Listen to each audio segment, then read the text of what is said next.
Disney Princess, Dreams Under the Sea.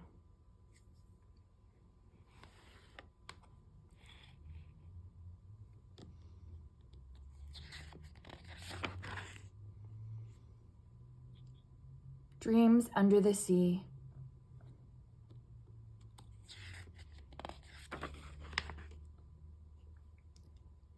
Ariel's secret grotto was her favorite place in the undersea world, especially now that the statue of Prince Eric was there. "Ariel," cried Sebastian, "be reasonable. That's not a human. He's nothing but a hunk of rock." Ariel put her ear up to the statue's mouth. "He said that if you two would please excuse us for a moment," Ariel announced. "He has something he'd like to say to me alone." "Go on, Sebastian. Shoo!"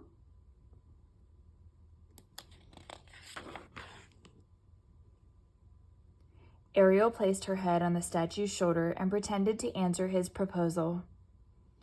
"Why, yes, I'd love to marry you, Eric." "Marry?" Sebastian roared as he swam back into the grotto. "You will do no such thing. In the name of His Royal Highness King Triton, I forbid this kind of talk." "Hey, Sebastian," Ariel said. "It's a statue, remember? I'm just playing make-believe. Please don't tell my father, okay?" Sebastian reluctantly shook his head.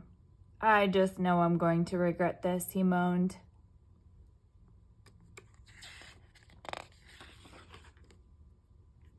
"We can have the wedding right here in the grotto," Ariel said. "There's so much to do. You'll both help me, won't you?" "Help you with what?" Sebastian asked as Ariel showered him with decorations. "It's make-believe. You said so yourself." "Oh, dream weddings are every bit as much work as real weddings," Ariel said. "Everything has to be just perfect." "I think Prince Eric is dressed perfectly for a wedding in this outfit," Ariel said. "This will never work. The real Prince Eric is human," Sebastian said. "He lives on land, and every self-respecting sea dweller knows that mermaids live underwater." "That may be true," said Ariel, "but who knows what the future will bring."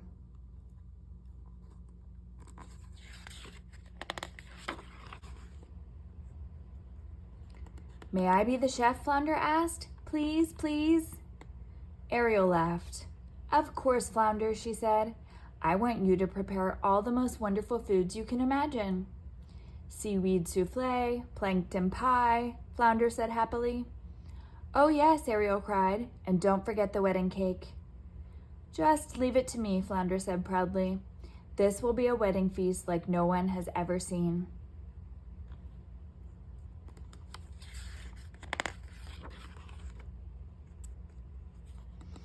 "Oh, I can hardly wait," Ariel exclaimed.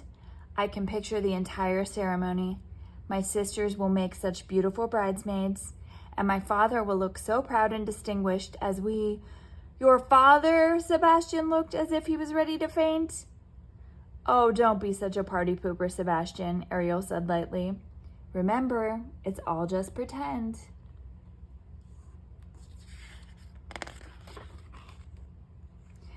"I'm leaving," Sebastian said. "I can't take any more of this nonsense." "Flounder," Ariel called. "Sebastian's leaving.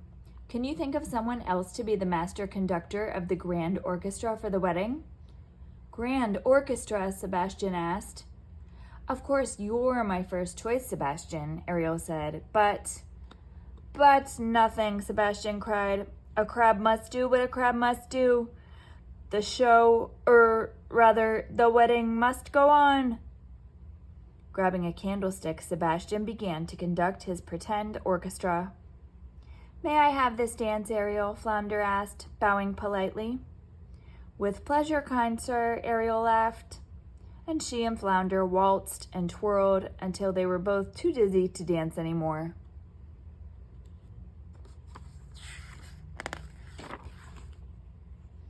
That evening in her room, Ariel was trying on her pretend veil when Flounder arrived with a long string of pearls. "Oh, Flounder, they're beautiful," Ariel gasped with delight. "They belong to my friend," Flounder said. "She said you could borrow them." Now Ariel had something old, the dingle hopper to comb her hair, Something new, her veil. Something borrowed, the pearls.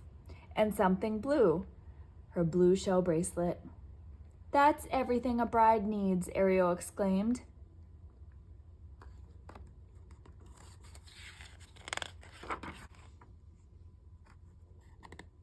The next morning, Sebastian scuttled after Ariel as she made her way to the grotto. I hope no one sees us, Sebastian said nervously, flailing madly along behind Ariel as she glided from the palace. It might be hard to explain where you're going dressed like this. Flounder was waiting for them outside the entrance to the grotto.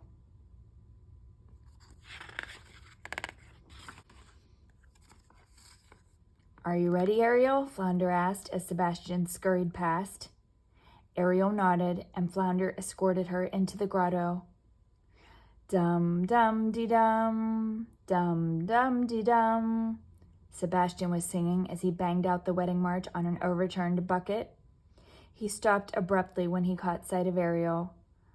Oh, wailed Sebastian. Weddings always make me cry.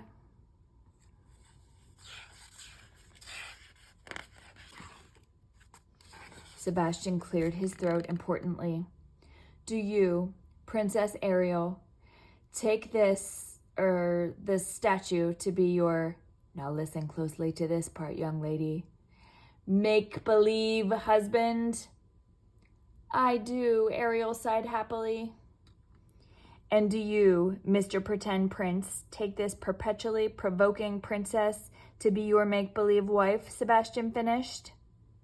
He says he does, Ariel said with a giggle. Well then, I suppose I have to pronounce you absolutely 100% imaginary husband and wife, Sebastian said.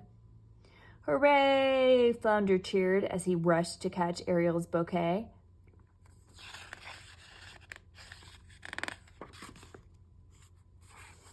With her eyes glowing like stars, Ariel hugged her friends.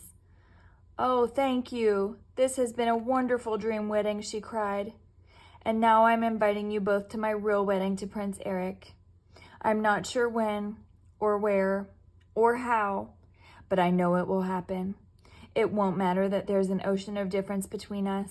Nothing can stand in the way of true love. Nothing, Flounder agreed dreamily.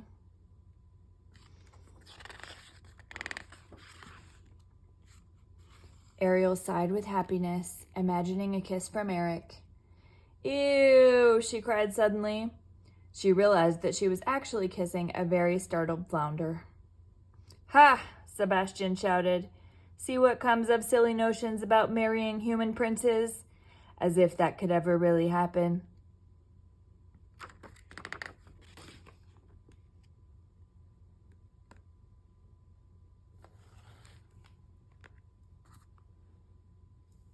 The end.